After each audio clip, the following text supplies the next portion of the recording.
Graças a Deus pela oportunidade que temos de compartilhar a palavra de Deus. Para isso eu convido a igreja que abra sua Bíblia na primeira carta de João, capítulo 3, dos versículos 1 ao versículo 10. 1 João 3, de 1 a 10. Vamos sentado, mas com toda a reverência da palavra de Deus. Leiamos a palavra de Deus todos juntos. Assim diz a palavra do Senhor: Vede quão grande amor nos tem concedido o Pai, a ponto de sermos chamados filhos de Deus. E de fato somos filhos de Deus. Por esta razão o mundo não nos conhece, porquanto não conheceu a Ele mesmo.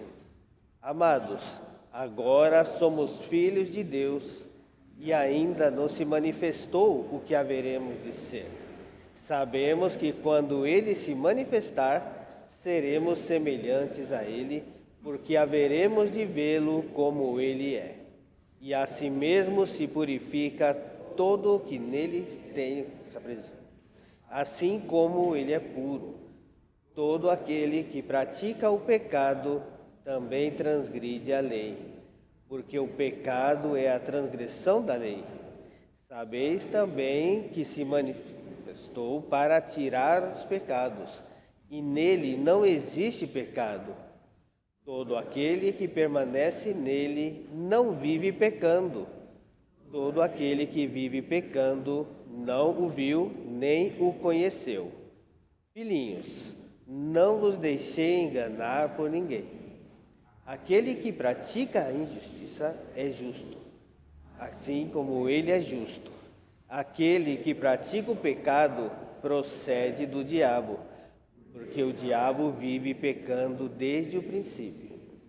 Para isto se manifestou o Filho de Deus, para destruir as obras do diabo.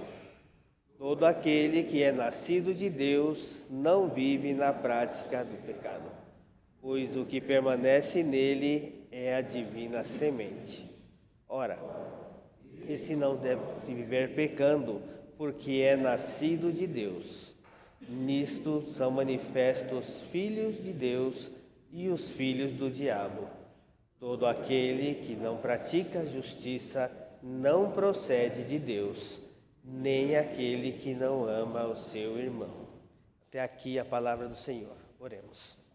Amantíssimo Deus, glorioso e soberano Senhor, te agradecemos pelo privilégio que temos de estar aqui reunidos em Teu nome e agora com a palavra aberta em nossas mãos para a exposição. Pedimos que no nome de Jesus Cristo ilumina-nos, abra, ó Deus amado, nosso entendimento, a nossa mente, coração, que possamos entender a Tua palavra e sair daqui desafiados, ó Deus amado, a obedecê-la.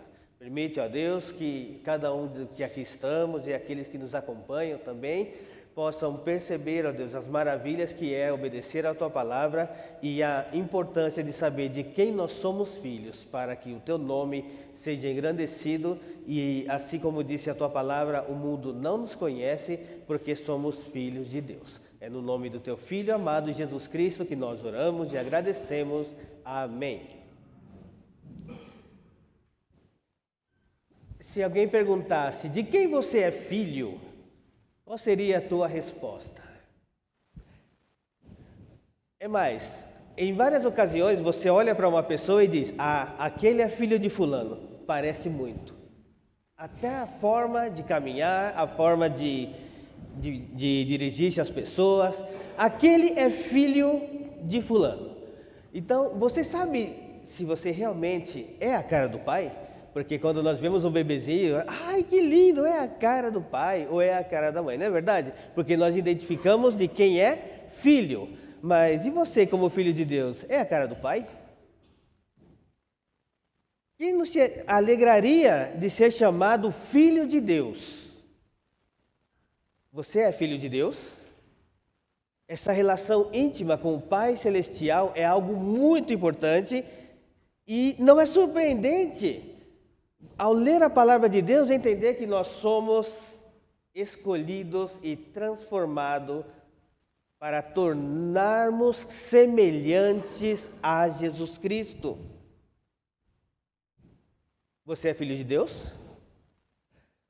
Sabe que esta epístola de João, a qual nós acabamos de ler, ela traz esse relacionamento. E no primeiro século, havia ali uma grande dificuldade, tanto dentro como fora da igreja. Dentro da igreja, dentro dos falsos ensinos, que foi falado inclusive na semana passada. Nosso irmão Anderson, ele pregou justamente a respeito das dificuldades que havia na igreja, tanto dentro quanto fora. Dentro da igreja, os falsos ensinos, e fora da igreja, a perseguição. Então, ao entender que João chama o seu povo como filho de Deus, nos alegra, porque sabemos que apesar de tantas lutas e tantas dificuldades, o bom testemunho tem prevalecido.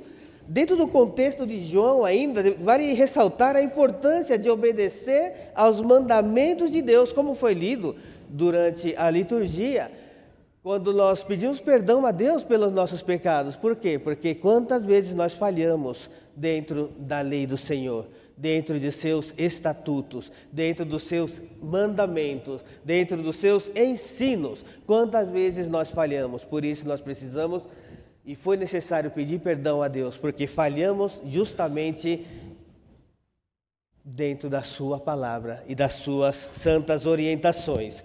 O capítulo 2 de João destaca justamente esta importância de obedecer os mandamentos. Já no capítulo 3 ele expressa a maravilha de sermos chamados filhos de Deus. É o que nós trataremos hoje mais a fundo, daqui a pouquinho. O capítulo 4 ele enfatiza a marca do amor de Deus.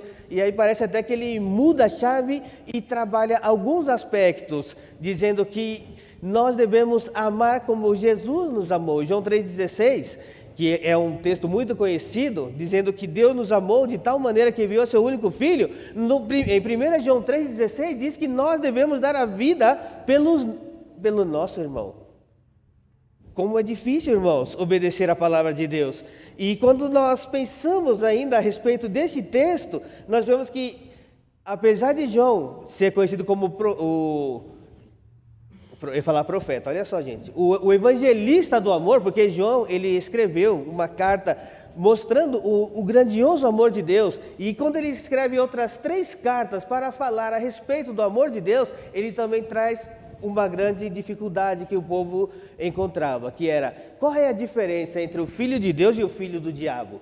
Porque o texto que nós lemos falou a respeito disso. Então nós somos advertidos contra a prática do pecado, porque a palavra de Deus nos diz que quem é de Deus não vive pecando, não anda frequentemente, não anda flertando e não anda na prática do pecado. Nós somos desafiados então a amar a Deus e a cuidar uns dos outros. Ele vai trabalhar isso lá no último versículo que nós lemos. Com base nesta introdução, nós devemos observar a temática do mês que nós estamos trabalhando, que são testes de um verdadeiro discípulo. Você é um verdadeiro discípulo? Você tem demonstrado marcas, você tem sido aprovado dentro desses testes que já foram durante domingo atrás domingo, nós temos trabalhado testes de um verdadeiro discípulo. Hoje nós aprenderemos 3 verdades sumamente importantes para saber se nós realmente somos discípulos, se nós somos verdadeiro discípulo, porque o verdadeiro discípulo, ele vive em retidão.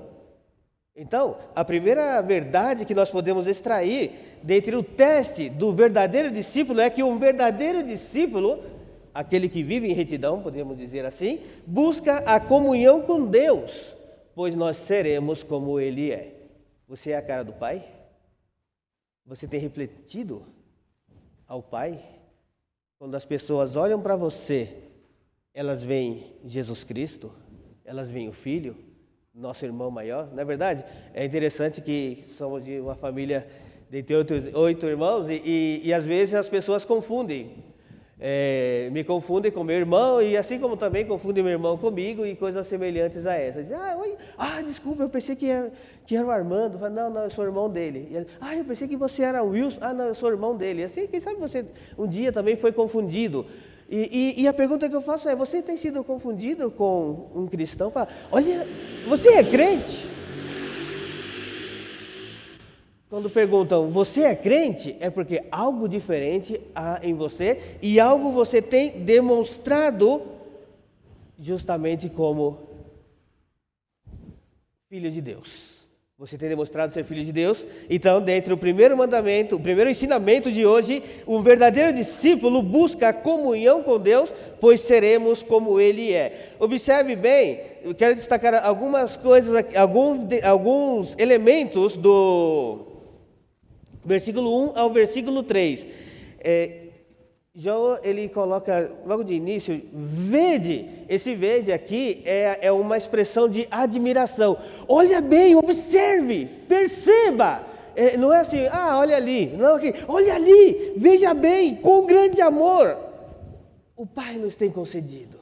Então, João aqui, ele está animado, ele está mostrando para você um ponto muito importante. Olha, gente, perceba bem o amor que Deus nos tem concedido. Por isso ele diz, vede, que grande amor nos tem concedido o Pai, a ponto de sermos chamados filhos de Deus. E de fato somos filhos de Deus. Entende que ele está bem animado com essa situação? Por esta razão, o mundo não nos conhece, porquanto não o conheceu a ele mesmo. Então ele busca o elemento que já foi tratado durante toda esta série. Amados, queridos, amados, agora somos filhos de Deus, e ainda não se manifestou o que haveremos de ser. Sabemos que quando Ele se manifestar, seremos semelhantes a Ele, porque haveremos de vê-lo como Ele é. Presta atenção, quando Pedro estava desanimado após haver negado Jesus havia morto, ele estava triste, a ponto de desistir de tudo e disse, vou pescar. E os discípulos disseram, eu vou também com você. Naquela ocasião, o mesmo João que escreveu o Evangelho, mencionou em 3 ocasiões que Jesus não havia manifestado a eles. E aí depois disse, Jesus se manifestou a eles. É exatamente a mesma palavra aqui. E diz, e ainda não se manifestou. Nós estamos aguardando esse momento glorioso, o momento da volta grandiosa de Jesus Cristo. Mas ainda assim, nós devemos entender que, apesar dele ainda não ser manifestado, nós saberemos exatamente como é que vai funcionar a coisa. Diz aqui, sabemos que quando ele se manifestar, seremos semelhantes a Ele. O Filho é imagem e semelhança do Pai. Nós somos imagem e semelhança de Deus. Todo homem, toda criatura, homem e mulher, são imagem e semelhança de Deus. O não crente também? Sim. Só que o não crente, ele é imagem e semelhança distorcida de Deus, porque ele não é de acordo com a vontade do Pai. Agora, quando nós somos alcançados pela graça, isso nos marca uma grande diferença. Além de imagem e semelhança de Deus, nós somos filhos. Que coisa maravilhosa saber que somos filhos de Deus e nós seremos semelhantes a Ele quando Ele se manifestar. Diz a palavra de Deus lá em 1 Coríntios capítulo 15 que no momento, no abrir e cerrar de olhos, nós vamos observar mortos ressuscitando, tendo seu corpo glorificado, e depois nós também teremos o nosso corpo glorificado e iremos com Ele. Esse é o momento que você está aguardando. Esse é o momento que nós estamos aguardando. E é tão interessante porque no versículo 3 disse, e a si mesmo se purifica todo aquele que nele tem esperança, assim como ele é puro. Essa palavra puro é a mesma palavra para santo. Então se você dissesse, assim como ele é santo, assim como ele é puro, é exatamente a mesma coisa. Assim como nós passamos por um processo de santidade, mas não somos puros totalmente. Nós vivemos numa vida, num processo de santificação, dia a dia, cada dia mais querendo ser parecido com Jesus. E nós seremos como Ele é. E como é Jesus? Ele é puro e Ele é santo. E nós seremos santo e puro também. Devemos glorificar a Deus por todas essas maravilhas, porque seremos semelhante a Cristo. Agora, quando trazemos a ideia de que nós somos filhos de Deus, devemos entender uma parte da nossa doutrina, que é a adoção. Deus, Ele nos adotou. Dentro dos símbolos de fé da Igreja Presbiteriana, hoje pela manhã nós tivemos uma assembleia e todos que leram os estatutos viram que nós, dentro da questão doutrinária, temos o símbolo de fé como nossa linha, como se fosse aquela via para orientar-nos, porque foram servos de Deus que, à luz da palavra, seguiram adiante. E dentre esses elementos que eles trabalharam, ele falou a respeito da adoção. Então, a palavra adoção nos traz a ideia de que, lembre-se que nós estávamos perdidos, condenados. Ele nos regenerou, nos justificou e nos adotou. É aquela ilustração dos que acompanham a escola dominical com muita frequência, entendem muito bem. Por quê? Porque nós estávamos condenados diante de um juiz que sabíamos que nós, como réu confessos, estaríamos perdidos. Causa perdida. De repente o juiz olha para você e diz: você está justificado, alguém pagou o preço. Meu filho pagou pelo teu pecado. Uma vez que ele pagou pelo teu pecado, disse: agora você passa a ser meu filho, você vai morar na minha casa. Só que morando na minha casa, você tem que seguir algumas regras. Minha casa, minhas regras. Você é agora meu filho, então você tem que viver de acordo com o meu pai. E o meu pai, ele é santo, portanto você tem que viver em santidade. Então a adoção traz esse momento de que nós saímos do processo de condenação, agora entramos no processo de adoção, somos filhos de Deus, e a confissão de fé de Westminster nos diz que todos os que são justificados por causa de Deus. De maneira muito simplificada, seria isso. Porque o seu único filho, ele nos fez participante da graça de Deus. Por isso nós gozamos da liberdade de dizer que nós somos filhos de Deus. Sabe que tem um erro que muitos crentes cometem? Que é assim: às vezes dizem assim, lá fora: mas aqui ninguém é santo. Entre crentes. Como que ninguém é santo? Sim, somos santos. Não somente somos santos, como fomos separados, regenerados e adotados. Sou santo e ainda sou filho. Você é santo e você ainda é filho. Não use essa expressão: mas aqui ninguém é santo. Sim, aqui somos santos. Esse é o diferencial entre o crente e o não crente. Esse é o nosso grande diferencial. Por isso nós temos essa confiança, desse acesso à presença do Pai, a ponto de clamar: Abba, Pai. E a palavra de Deus, em Romanos capítulo 8, versículo 15, o apóstolo Paulo nos diz isso: porque não recebeste o espírito de escravidão, para que outra vez estardes em temor, mas recebeste o espírito de adoção, pelo qual clamamos: Abba, Pai. Você é filho de Deus, e além de filho de Deus, você é santo. Você não é perfeito, mas um dia você será como Ele é. Você aguarda esse dia maravilhoso? Quando nós lemos este texto, nos traz a ideia de juízo. Por quê? Porque Jesus Cristo está às portas, logo, logo Ele volta. Não sabemos quando. Alguns dizem que é logo, logo. Se é logo, então você tem que estar atento, vigilante. Vai demorar ainda. Se vai demorar, você deve estar precavido. Você não sabe quando é, então não sabe se está perto, se está longe a volta de Jesus. O que você tem que fazer? Sirva ao Senhor. Viva em santidade. Sirva ao Senhor. Porque aqui o texto de Romanos 8,15 disse que você não recebeu o espírito de escravidão para não estar em temor.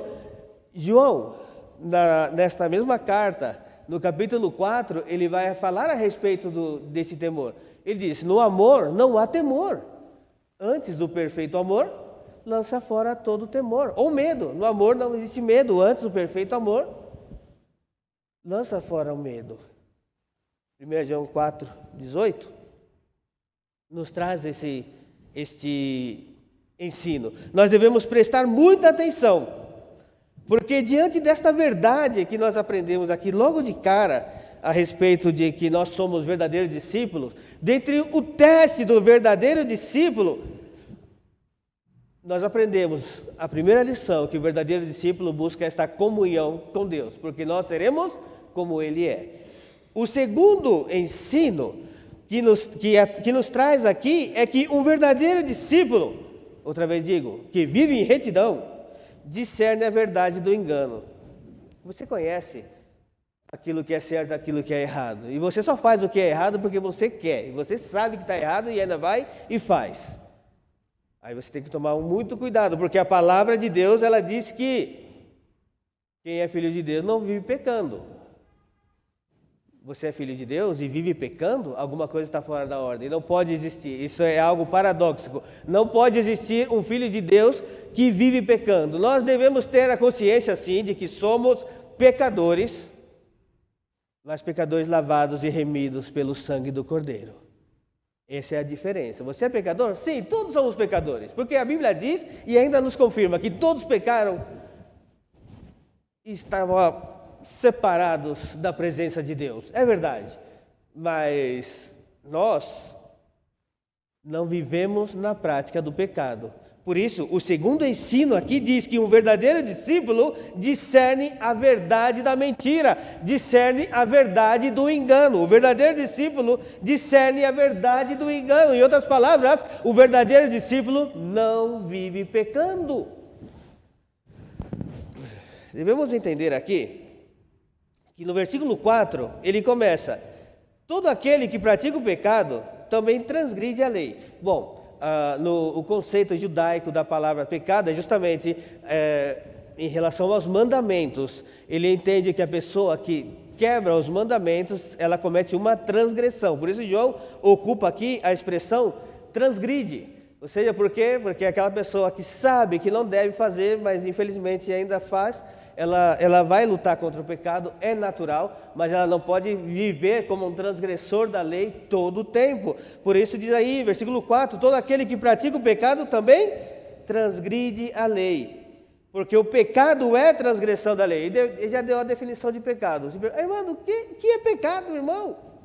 Pecado é a transgressão da lei. Versículo 5, sabeis também que ele se manifestou, outra vez a palavra manifestou, olha aqui, ele se deu a conhecer, está falando de quem? De Jesus, para tirar os pecados. Quem é o Cordeiro de Deus que tira todo o pecado do mundo? Quem é o Cordeiro de Deus que nos livra? Quem é o Cordeiro de Deus que nos deu esta liberdade de estar na presença do Senhor? Quem é esse Cordeiro? Quem é aquele Cordeiro de Deus que nos justifica? A palavra justificar é justamente isso. A ideia é esta: você estava condenado, você não tinha maneira alguma para salvar-se, porque não é por mérito algum. Nós não podemos, não tem como, gente. Mas o que nos chama a atenção é que Jesus Cristo, ao derramar seu sangue, nos deu esta liberdade. Ele aplacou a ira de Deus. Portanto, todo pecado tem que ser perdoado através do sangue do Cordeiro. Um erro que muitos crentes cometem é: não, mas Deus me entende. Olha, cuidado, Deus não entende. Não, mas Deus sabe que eu sou pecador mesmo. Ele sabe que, não, ninguém pode viver assim tão santamente. Ele sabe. Por isso ele não tolera a mínima transgressão. Por isso, quando cometemos pecado, devemos arrependermos e devemos pedir perdão a Deus. Porque somente através do sangue de Jesus você tem novamente comunhão com o Pai. Mas acha que Deus vai... O salário do pecado é a morte. Então Deus, ele não vai tolerar o mínimo pecado. Mas Deus conhece meu coração. Ele sabe que o coração do homem ele é enganoso, desesperadamente corrupto.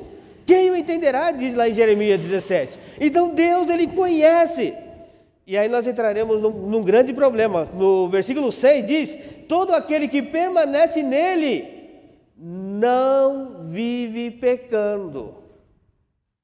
Repito, versículo 6: todo aquele que permanece nele não vive pecando.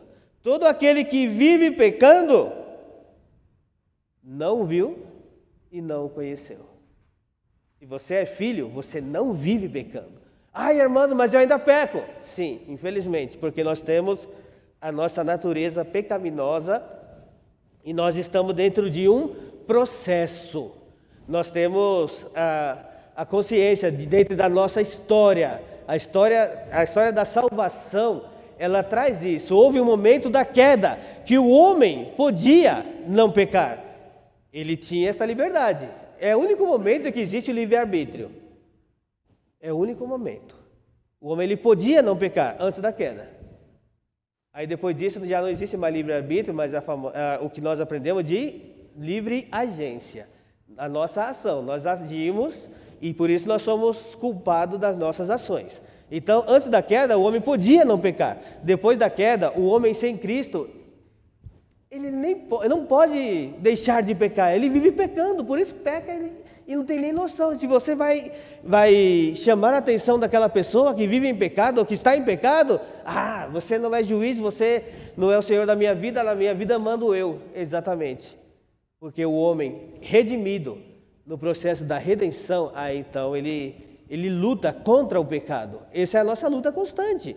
Nós queremos ser como Ele é, mas ainda não somos. Nós queremos ser puro como Ele é, mas nós ainda não somos. Nós queremos viver em santidade como Ele viveu. A palavra de Deus diz que o Senhor Jesus, Ele na terra, foi tentado em tudo, mas não pecou. Mas Jesus era perfeito. Pois é, nós um dia também seremos, lá no momento da glória, no momento de glorificação. Aí lá no céu, lá na glória eterna, nós não poderemos pecar. Pecado vai ser uma palavra do passado que eu acho que vai até sair da nossa mente. Eu fico pensando, será que nós vamos lembrar pelo menos o que é a palavra pecado? É uma boa pergunta. Por quê? Porque você vai ter tempo somente de adorar, glorificar a Deus, como diz a palavra de Deus lá em Apocalipse, dia e noite, santo, santo, santo. Você não está preocupado com a hora, com o tempo, que amanhã tem isso, tem aquilo. Você vai estar na presença de Deus, você vai gozar na presença do Senhor e vai glorificar todo o tempo. Senhor, que maravilha, mas ainda falta. Nós estamos justamente nesse momento, entre a redenção e a glorificação. E entre a redenção e a glorificação, estamos aguardando maravilhosamente a volta do Senhor Jesus Cristo. Por isso, verdadeiros discípulos evitam a prática contínua do pecado. Como alguém uma vez disse, o pecado na vida do crente deve ser como um escorregão, né? Como aqueles desenhos animados, a pessoa pisa numa casca de banana e cai, né? Só que a vida do crente é assim, você pisa numa casca de banana e cai, só que não é como aquelas famosas videocassetadas da televisão que você olha e não, a vida do crente o crente caiu, levanta rápido, porque a vida continua. 1 João, capítulo 4, versículo 6, nos demonstra o porquê da importância de discernir entre o certo e o errado, entre o pecado, entre a verdade e o pecado. Diz, nós somos de Deus. Aquele que conhece a Deus, ouve-nos. Aquele que não é de Deus, não nos ouve. Assim é que conhecemos o espírito da verdade e o espírito do erro. O Senhor Jesus simplificou bastante quando conversava com os seus discípulos, dizendo, olha, vocês são as minhas ovelhas ouvem a minha voz e me seguem. Você tem ouvido a voz de Deus? Você tem seguido ao Senhor? Que tipo de voz você tem ouvido ultimamente? Vozes, porque hoje em dia você ouve vozes. O pastor na semana passada falou algo muito interessante, que o cristão, ele disse a preocupação dele como igreja local, de que o crente ouve aqui a palavra de Deus, escuta a nossa mensagem e depois na semana ouve tantas coisas e a ponto de confundi-la. Então devemos tomar muito cuidado com o tipo de vozes que estamos ouvindo. Temos que ouvir a voz do Senhor, e a voz do Senhor diz que aqueles que conhecem a Deus ouvem a voz do Filho. Ele nos chama e nós o escutamos. Por isso, esse versículo nos traz essa importância de desenvolver esse relacionamento íntimo com Deus. Você ouviu, você entende. Sabe que o relacionamento, como o casamento, às vezes o esposo ou a esposa, basta olhar, a pessoa já sabe o que quer. Acontece isso, você olhou e fala, gostou, não gostou, quer, não quer. Você, só de olhar, porque o tempo de convivência, basta olhar e a pessoa entende. É assim, você viu algo aí fora, se você conhece o Pai, se você conhece a palavra, se você conhece a nossa única regra de fé e prática, nossa única regra de fé e conduta, você sabe o que é certo e o que é errado. Você tem esse discernimento entre a verdade e o engano. Você tem esse discernimento? Você entende aquilo que é? Ou você ainda entra naquela onda das pessoas que dizem, mas cada um tem a sua opinião. É assim que você vive ainda, ou você vive como crente, que diz que a palavra do crente é sim, sim, não, não, o certo é certo, o errado é errado, o correto é correto, o enganoso é enganoso e pronto. Como você tem vivido? Você tem vivido de acordo com isso? Porque nós temos uma grande responsabilidade, porque não podemos enganar-nos, não podemos deixarmos enganar.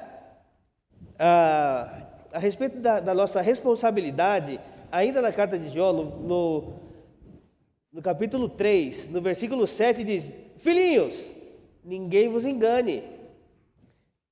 Quem pratica a justiça é justo. Simples assim. Assim como ele é justo. Jesus Cristo é justo, ele nos imputou a justiça, nos deu a liberdade de estar na presença do Pai. Você sabe o que é certo, você sabe o que é correto, mas você não precisa testar para ver se é ou não é verdade. O certo é certo, o errado é errado. A verdade é verdade, mentira é mentira e ponto, acabou. A sociedade, ela relativiza, diz que cada um tem a sua verdade, a verdade é única. Jesus Cristo é verdade. Inclusive ele, falando aos seus discípulos, disse, eu sou o caminho, eu sou a verdade. Ele não disse, eu sou uma verdade. Eu sou a vida. Jesus Cristo é a única verdade. Como tem sido o teu caminhar com Ele? Nós vemos aqui 3 verdades dentro do texto, dentro do teste do verdadeiro discípulo. Vimos que o verdadeiro discípulo, ele busca a comunhão com Deus, porque seremos como Ele é. Nós vimos que o verdadeiro discípulo discerne a verdade do engano. E a terceira verdade do discípulo, que vive em retidão, ele entende que o verdadeiro discípulo pratica a justiça. O verdadeiro discípulo pratica a justiça. Em outras palavras, o verdadeiro discípulo vive como filho de Deus. Você tem vivido como filho de Deus? Veja na palavra de Deus, a partir do versículo 7.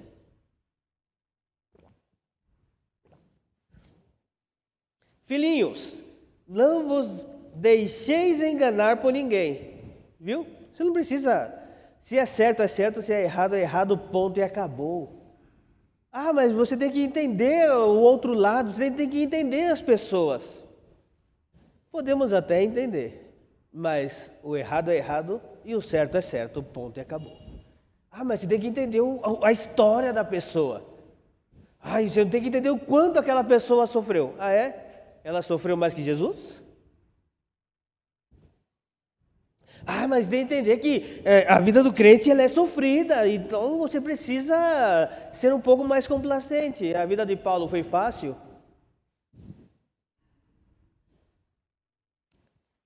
No versículo 8 diz, aquele que pratica o pecado procede do diabo. Jó não tem meias palavras. Ele não procura ser politicamente correto. João ele fala as coisas como deve ser. O praticar aqui é aquela pessoa que constantemente age em pecado. Exemplo, a pessoa pecou. Ela entendeu que aquela ação foi pecaminosa, se arrependeu, pediu perdão a Deus. E, se necessário, procurou ajuda, procurou conselho, procurou o pastor. Se arrependeu e passou por um processo de restauração. É uma coisa. A outra coisa, a pessoa pecou. Ai, mas Deus entende, né? Ele sabe que meu coração é tão falho. Não, é porque ele não sabe como que estão as coisas lá em casa. No meu lar, a situação está difícil, gente. Ai, será que ninguém me entende? Entende. Entendemos que o pecador vive pecando porque não conheceu a Deus. Isso é o que está aqui na palavra do Senhor. E outra vez a palavra manifestou. Para isso se manifestou o Filho de Deus, ou seja, se revelou, se deu a conhecer Jesus Cristo. Entendeu que nos três ensinos que nós trouxemos, a palavra manifestou esteve presente? E no versículo 9 ele diz: todo aquele que é nascido de Deus não vive na prática do pecado. Todo aquele que é nascido de Deus não vive na prática do pecado. Outra vez repito, o pecado na vida do crente deve ser um escorregão. O pecado na vida do crente deve ser um momento de descuido, ou que não vigiamos. Mas o pecado na vida do crente não pode ser uma constante. Eu pequei hoje, amanhã eu pequei do mesmo jeito, e depois de amanhã também, e eu vivo pecando a ponto de que o pecado vai cauterizando a nossa mente, a ponto de, no primeiro dia você chorou, você pediu perdão, no segundo dia você só pediu perdão, no terceiro dia você indagou. Ai Deus, mas não é bem assim, Senhor. Não é nada disso. Nós devemos entender que o verdadeiro discípulo, ou seja, todo aquele que é nascido de Deus, permanece nele, como no versículo 9 ainda. Sabe que o Senhor Jesus, no Evangelho de João, no capítulo 15, ele explicou, através do ensino da videira, e naquele pedaço ali, do versículo 1 ao versículo 8, ao versículo 9, por 8 vezes, pelo menos, ele usou a palavra permanecer. É estar firmes e não deixar sair. Porque se você depender somente de você para sair adiante, você vai quebrar a cara lá na frente. Por isso nós dependemos dele. Por isso nós carecemos da presença do Senhor. Por isso nós vivemos de acordo com a sua palavra. Porque somente aquele que permanece nele, aí ele diz, é a devida semente. Aí traz a ideia lá do Éden. Por que o primeiro casal pecou? Não vigiaram? Por que falharam? Nós estamos aqui para dizer assim, mas se eu estivesse no lugar de Eva, se eu estivesse no lugar de Adão, eu não pecaria tão facilmente. Quem sabe? Todos nós pecaríamos, porque somos falhos. E o Senhor sabe por que o fizeram. Mas o que nos traz aqui atenção é que nós pertencemos a essa verdadeira semente. Ou seja, qual é a verdadeira semente? É aquele que é nascido de Deus. Versículo 10 diz: nisso são manifestos os filhos de Deus e os filhos do diabo. Todo aquele que não pratica a justiça não procede de Deus. Nem aquele que ama o seu irmão. Lembra que ele começou com esta indagação? E no capítulo 4 ele vai novamente trabalhar esta questão do amor ao próximo, de amar ao seu irmão. Aqui está a distinção entre o filho de Deus e o filho do diabo. Nós podemos trazer aqui como base nosso estilo de vida, de viver como Jesus viveu, porque Ele é justo. Jesus Cristo, dentro da sua justiça, Ele sabia até que ponto nós chegaríamos. Mas uma coisa é certa, e isso nos dá plena liberdade para agir, não para pecar, para viver como Ele viveu, para andar como Ele andou. saber que temos a liberdade de estar na presença do Pai, porque o Filho nos deu esse privilégio, nos deu esse direito, não para viver pecando. Mas é questão de consciência, uma pessoa... Não, bom, esse tema vai ser mais para frente.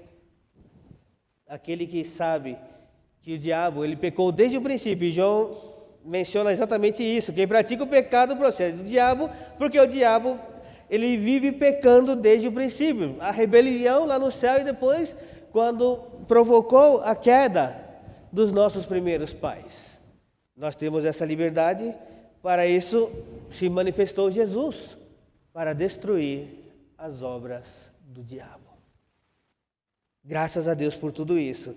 Portanto, nós devemos entender que Jesus, dentro do seu propósito, da sua manifestação para destruir as obras do diabo, nos deu a liberdade hoje de viver de acordo com a sua palavra.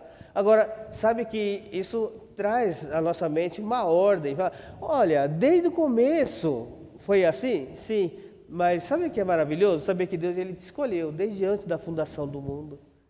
A palavra de Deus, lá em Romanos capítulo 8, versículo 28 a 20, nós lemos que sabemos que todas as coisas cooperam para o bem daqueles que amam a Deus, daqueles que são chamados segundo o seu propósito. Esse versículo, às vezes, ocupamos fora de ordem, né? As coisas não vão bem para a gente. Mas Deus sabe, todas as coisas cooperam para o bem daqueles que amam a Deus. É verdade, mas o contexto aqui, principal, é que todas as coisas cooperaram para que você chegasse aqui hoje, para que você siga ao Senhor, para que você seja alcançado pela graça de Deus. É muito mais do que isso, porque diz que Ele nos conheceu de antemão, desde antes da fundação do mundo, por conta aos que de antemão conheceu, também predestinou para serem conformes à imagem do seu Filho, a fim de que Ele seja o primogênito entre os irmãos. Em outras palavras, seremos como Ele é. Assim como seremos conforme a imagem do seu Filho, nós seremos como Jesus é, santo e puro. Portanto, se você é nascido de Deus, se você é um nascido de novo, você não deve viver na prática do pecado. Para finalizar, devemos entender que o verdadeiro discípulo busca a comunhão com o Senhor. Por quê? Porque seremos como Ele é. O verdadeiro discípulo, ele tem esse discernimento, ele discerne a verdade do engano. O verdadeiro crente, sim, sim, não, não. O que passa disso vem do maligno. Nós devemos entender que as características de um verdadeiro filho de Deus está atrelado a um relacionamento com o Pai. Se você é filho de Deus, você tem que viver esse relacionamento com o Pai. Armando, mas como eu posso ter esse relacionamento pleno com o Pai? Parece que alguns irmãos conhecem mais a Deus, outros menos. Não, o propósito é para todos nós conhecêssemos e vivamos como Ele vive e sejamos como Ele é, ainda antes da sua volta. Para isso, a comunhão com o Senhor é sumamente importante. E quando se diz comunhão com o Senhor, nós temos pelo menos 4 elementos que são importantes, que é: leia a Bíblia, Deus fala contigo, ore, você fala com Deus. A comunhão é necessária, congregue, não deixe de congregar, participe das atividades. E um quarto elemento é viva essa comunhão com os irmãos, ou seja, procure teu irmão, preocupe-se com ele, porque às vezes eu falo, a comunhão é estar todos juntos, mas termina aqui, cada um vai para sua casa, e na semana, como é que é? Como é que tem sido a tua semana? Nós nunca sabemos. Seja um verdadeiro amigo, abra os braços, estenda os braços. Nós podemos extrair aqui pelo menos 3 lições importantíssimas. Primeiro, quando se diz buscar a comunhão, devemos dedicar regularmente a viver na presença do Senhor, a participar ativamente das ações como um povo de Deus. Também nós podemos diferenciar a verdade da mentira.